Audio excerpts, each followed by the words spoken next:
यदि अनधिकारी को विद्या दे देते हैं तो विद्या श्राप देती है देने वाले को। बहुत ध्यान से सुनिएगा मेरी बात को।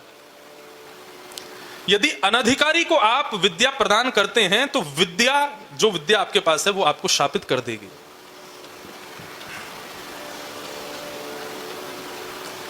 कविराज कालिदास, उनका अंत एक अयोग्य को विद्या देने से हो गया था।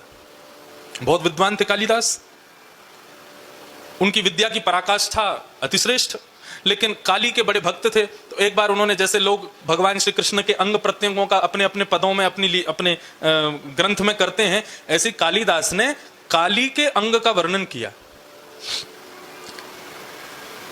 तो कालिदास से एक अपराध हो गया। अब इसको अपराध नहीं कहेंगे, क्योंकि बड़े जन जो कुछ भी करते हैं वो हमको शिक्षा देने के लिए करते हैं, भले उससे उनका अनित हो जाए। कालिदास से क्या हो गया कि उन्होंने काली के रूप का वर्णन किया, तो काली तो मां है, उनके रूप का वर्णन किया, भुजाओं का वर्णन किया, पैरों का वर्णन किया, सब ठीक था, लेकिन काली की जंघा का वर्णन कर दिया, जो कि अपराध है। वो मां है, आप मां के अंग प्रत्यंगों का वर्णन नहीं कर सकते, वो वर्णन योग्य नहीं है। लेकिन कालिदास के मन में यह विकार नहीं था, पढ़ने वालों में तो विकार है। कालिदास ने वर्णन कर दिया, पढ़ने वालों ने उस पर ऑब्जेक्शन कर दिया, बोले कि काली की जंघा का वर्णन कर रहे हैं। सब क्रोधित हो गए कालिदास से। कालिदास से क्रोधित हुए तो जिस राज्य में वो रहते थे वहां के सब लोगों ने कालिदास को देश निकाला करने के लिए राजा को प्रेशर दिया, बोले इनको निकालो यहां से, इन्होंने बहुत बड़ा अपराध किया है। राजा कालिदास के शिष्य थे, लेकिन फिर भी एक राज्य पदवी पर होने के कारण प्रजा की सुनना उनका अधिकार था। उन्होंने कालिदास को निकाल दिया। कालिदास दूर नगर में कहीं रहने लगे। बहुत समय बीत जाने के बाद में एक दिन राजा का मन बड़ा व्यथित हो गया, व्याकुल हो गया। मन में सोचने लगा, मेरे गुरुदेव ने इतने अच्छे अच्छे काम किए, हमने केवल एक अपराध के पीछे सब छोड़ दिया। उन्होंने एक अपराध किया और हमने उनकी सारी कृपाओं को भूल गए। बहुत बड़ी गलती हो गई, उनको देश से निकाल के मैंने बहुत बड़ा अपराध कर दिया, मेरे गुरुदेव को वापस लाओ। खोजने लगे तो कालिदास मिले नहीं। तब राजा विद्वान था, कालिदास का शिष्य था, तो राजा ने एक श्लोक लिखा और वो श्लोक आधा लिखा और कहा कि भाई जो इसको पूर्ण कर देगा मैं उसको 100 सोने की मोहर दूंगा, क्योंकि राजा जानता था सिवाय कालिदास के इसको पूरा कोई नहीं कर सकता। श्लोक क्या था? कमलेत कमलोत्पत्ति श्रूयते न तु दृश्यते। आधा श्लोक, कमल से कमल उत्पन्न होता है, यह केवल सुना गया है, देखा कभी नहीं गया।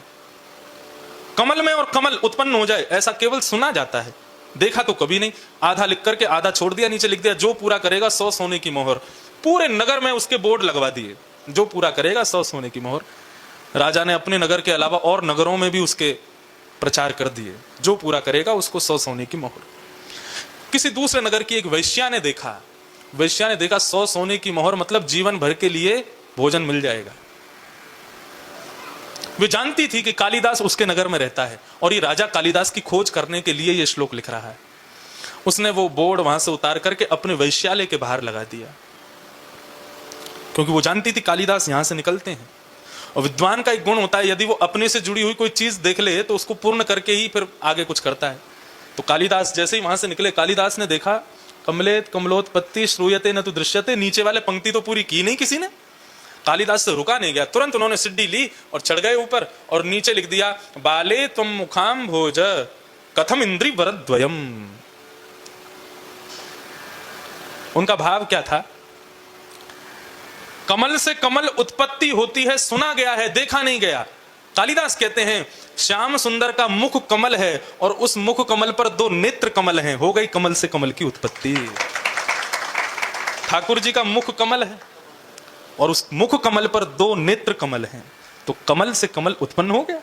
कालिदास ने श्लोक पूरा किया। किसी ने जाके वैश्या को बताया, बोले तुम्हारा श्लोक पूरा हो गया।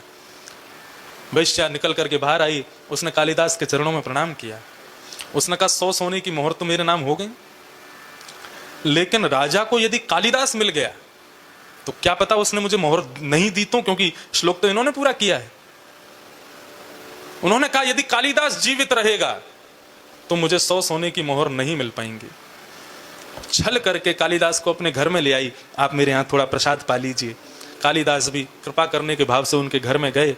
वैश्या ने घर का दरवाजा बंद किया और जल में किसी व्यंजन में विष मिलाकर के कालिदास को दे दिया। कालिदास की मृत्यु हो गई और उनका शव एक नदी में फेंक दिया। और वैश्या ने जाकर के वो मंत्र जो पूरा हुआ था वो जाकर के राजा के सामने प्रस्तुत कर दिया। राजा ने जैसे ही श्लोक देखा, वैश्या से बोले किसने लिखा है ये? वैश्या बोली मैंने लिखा है। तुरंत राजा ने तलवार निकाल दी। बोले तुम एक नगर की वैश्या और तुम्हारे मन में इतना पवित्र भाव हो ही नहीं सकता, सत्य बताओ किसने लिखा है।